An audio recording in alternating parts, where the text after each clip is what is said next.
Heidi ho neighbors, Radio Goji here, and welcome back to Let's Play Mania. Today we are going to start the ultimate level, level 8.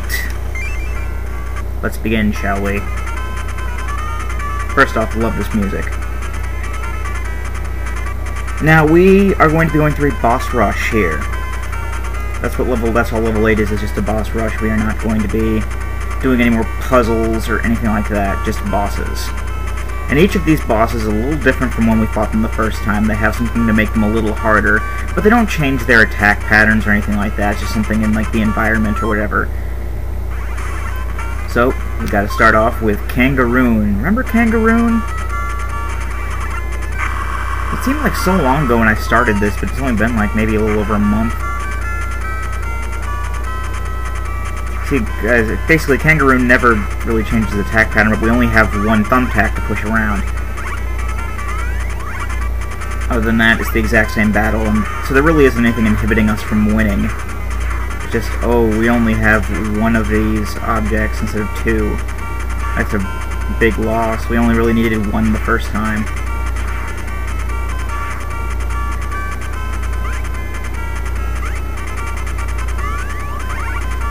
Alright, let's look for hit number 2.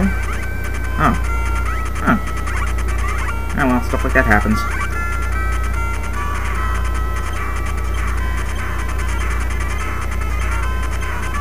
Alright, and...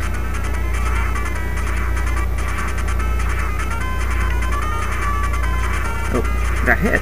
Huh. I guess I did make a stupid decision in where to run from the apples. It's usually just I go back and forth or up and down, but yeah.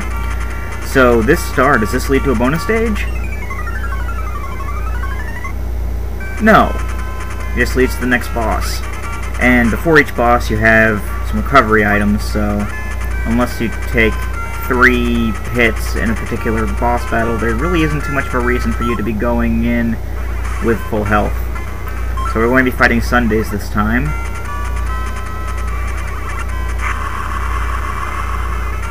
And, hooray!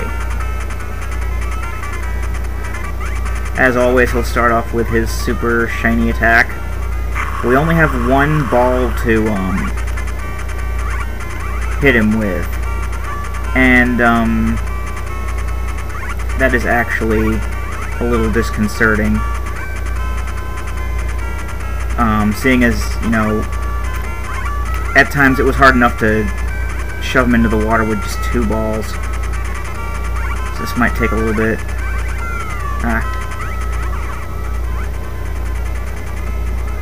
I'm not making guarantees on anything having to do with Sundes, so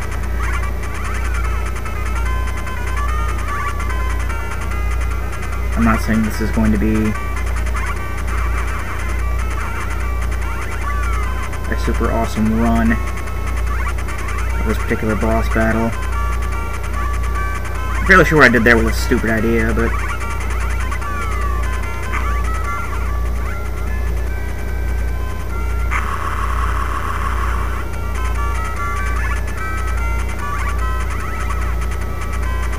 never seen that face before. I've never really hit him from below before.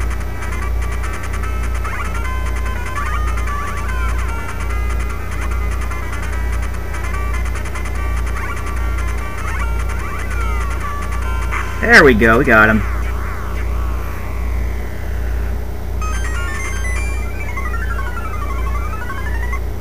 See, I just did this on my practice file, but I have been making a few more stupid decisions, I guess. Oh, and here's a recovery. There. That's the only item we'll be picking up here. There aren't any there's no map, there's no locator, there's no surrender, there are no cabbages, there's no bonus stage, but there is Funton. And much like Sundes, we only have one ball to hit him with as opposed to 2. But again, that's not that big of a change. We only really need one ball anyway.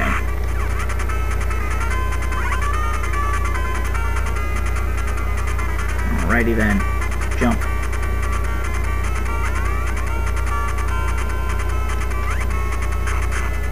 Other than just one ball, again, the attack pattern is exactly the same. Now, when I did have a bit of trouble on him in my practice file, mainly due to the fact well, not due to a fact, but when he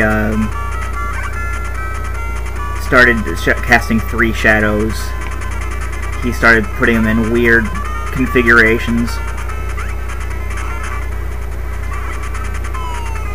And also I found out in my practice file level 8 something that I didn't know about the Funton battle before. If you let him hit the ground and he doesn't hit a hole, you will get hurt no matter where you are. If you're underground, you'll get hurt. I'm fairly sure that if you're above ground, you'll get hurt too. But looks like we won't have that problem this time. Yeah, the funny thing is I had a bit of bother with Funton, but you know, nothing from Kangaroon or Sundes in the first go-through of this when I did this in my practice file, and it's completely opposite this time. I mean, it's not like I didn't have any, it's not like I had problems with Kangaroon or Sundes, it's just that, you know, when I did this in the practice file, I didn't get hit. Mad Wrencher is actually the same. Yeah, Mad Wrencher, no changes. Wouldn't have guessed it.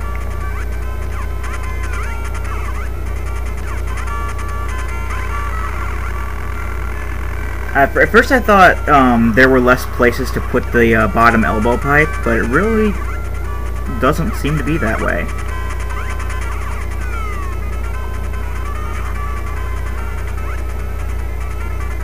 From what I've seen so far, it's, you know, exactly the same, so not really much to talk about Mad Wrencher.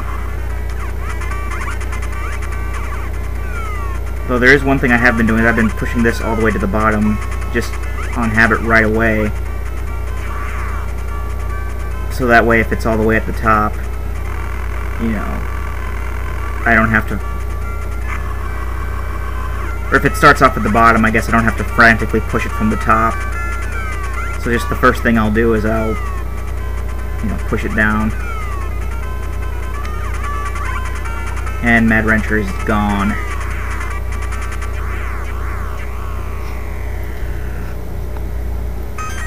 And we're going on to the Big Mama battle. Oddly enough, though, there is an exit here for her to push the ball into. I don't count that as a puzzle, so I still stand by what I said, that the last puzzles were in level 7. Big Mama wants a piece of you. Yeah, basically that's just putting that in will save the game there, but this is the last part where we can actually save the game. We have to go Big Mama to Sammy Brothers to Snowman to Jinby all in one go. Now, the thing that makes Big Mama's fight different is because of the way the spikes are all configured. And it's a little harder to move the balls around because of the way the spikes are in the middle. But I found it's generally not that big a deal. Usually, putting the 2 balls in these positions will account for most of the areas that Big Mama pops up in. Didn't much account for that, though. But, you know, things are bound to happen, and really isn't too much we can do about that. Luckily, a lot of the positions she picks are basically devoid of... usually devoid of getting hit by the spinies as they come across. Actually, I'm just going to sit in the hole for this one because I think she's off to the side there. Yeah. And as always with spinies, if you're in a hole, you're completely safe. Actually, I'm going to move that ball there so I can, you know, still move the balls around and stuff. Oh. She has one more over. That was my mistake, actually. I thought she was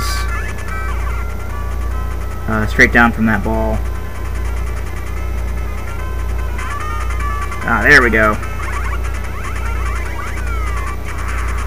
That's hit 2, I think. Yes. And it usually doesn't take me that long to get 2 hits off, but this really isn't difficult. It's just the way the spikes are configured, it is a little hard sometimes to get the right hits in, because you gotta line them up perfectly, and spinies can get in the way. But it's really not that big of a deal. Ah, that was quick. Yeah. The third hit, I guess I didn't notice it till now, but it gives you less time to line up your shot. And hopefully this will do it. Yes!